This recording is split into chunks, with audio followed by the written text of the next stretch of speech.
श्री शिवाय नमस्तुभ्यम। दोस्तों, सावन शिवरात्रि का व्रत सावन महीने के कृष्ण पक्ष की चतुर्दशी तिथि को मनाया जाता है। कहा जाता है इस दिन भगवान शिव की व्रत कथा का पाठ करने से व्यक्ति के सभी कष्ट दूर हो जाते हैं। हिंदू पंचांग के अनुसार सावन में शिवरात्रि का व्रत शुक्रवार 2 अगस्त 2024 को रखा जाएगा। मानता है इस व्रत को करने से मनुष्य के जीवन के सारे दुख दूर हो जाते हैं और भगवान शिव की विशेष कृपा प्राप्त होती है। इस दिन भगवान की विधि विधान से पूजा करने के बाद श्रावण शिवरात्रि की व्रत कथा जरूर पढ़नी या सुननी चाहिए। तो चलिए सुनते हैं सावन शिवरात्रि की व्रत कथा। धार्मिक कथा के अनुसार चित्रभानु नाम का एक शिकारी था जो जंगल में जानवरों का शिकार करके अपना घर चलाता था। शिकारी के ऊपर साहूकार का काफी कर्ज था, लेकिन कर्ज न चुका सकने के कारण क्रोधित साहूकार ने उसको बंदी बना लिया था। जिस दिन साहूकार ने उसे बंदी बनाया वह शिवरात्रि का दिन था। बंदी रहते हुए शिकारी शिव संबंधी धार्मिक बातें सुनता रहा। वही उसने शिवरात्रि की व्रत कथा भी सुनी।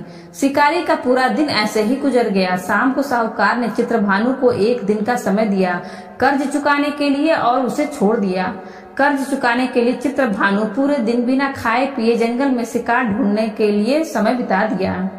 ऐसे ही शाम निकल गई और रात हो गई। इसके बाद वो रात बीतने के इंतजार में बेल के एक पेड़ पर चढ़ गया। इसी पेड़ के नीचे शिवलिंग था। बिना जाने शिकारी बेलपत्र तोड़कर नीचे की तरफ गिरा रहा था, जो कि संयोगवश शिवलिंग पर गिर रहे थे।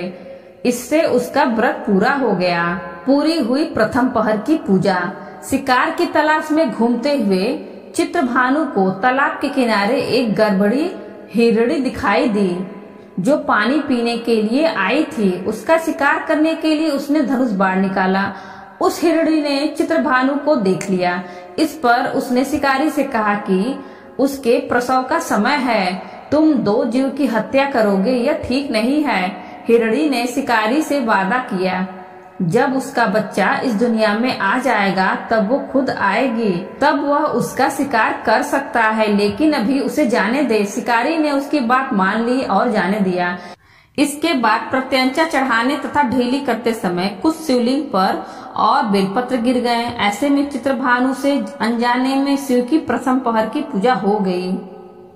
ऐसे पूरी हुई दूसरे प्रहर की पूजा। कुछ देर बाद शिकारी को एक और हिरणी दिखी। उसे देखकर शिकारी बहुत खुश हुआ और शिकार करने के लिए तैयार हो गया। हिरणी ने उससे निवेदन किया कि वो कुछ ही देर पहले ऋतु से निवृत्त हुई है। मैं अपने प्रिय को ढूंढ रही हूँ। मैं एक कामातुर विरहणी हूँ। जैसे ही मुझे मेरा पति मिल जाएगा वैसे ही मैं आ जाऊंगी। रात का आखिरी पहर बीतने ही वाला था। इस पर चित्रभानु से बेलपत्र टूटकर शिवलिंग पर गिर गए। इससे दूसरे पहर की पूजा भी हो गई।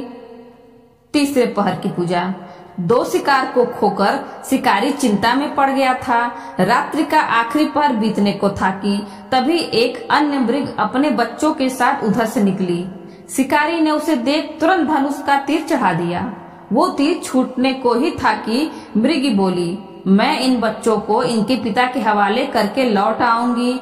इस समय मुझे मत मारो। 2 शिकार को खोकर शिकारी चिंता में पड़ गया था। रात्रि का आखिरी पहर बीतने को था कि तभी एक अन्य मृगी अपने बच्चों के साथ उधर से निकली। शिकारी ने उसे देख तुरंत धनुष का तीर चढ़ा दिया और वो तीर छूटने को ही था कि मृगी बोली, मैं इन्हें उनके पिता को सौंपकर तुम्हारे पास लौट आऊंगी। मृगी की बात सुनकर शिकारी को उस पर दया आ गई। उसने उसे भी जाने दिया। शिकारी न मार पाने के कारण परेशान होकर पेड़ पर बैठा शिकारी बेल पत्र तोड़ तोड़कर नीचे फेंकता जा रहा था। इस तरह से उसके तीसरे पहर की पूजा भी स्वतः ही संपन्न हो गई। ऐसे पूरा हुआ व्रत। पूरी रात इंतजार करने के बाद सुबह शिकारी को एक हिरण दिखा। उसने निश्चय किया कि वो उसका शिकार जरूर करेगा। शिकारी ने प्रत्यंचा चढ़ा ली। इस पर हिरण ने कहा कि अगर उससे पहले आई 3 हिरणियों और उसके बच्चों का शिकार उसने किया हो तो उसका भी शिकार कर ले, जिससे उसे अब उनके वियोग में दुखी ना होना पड़े।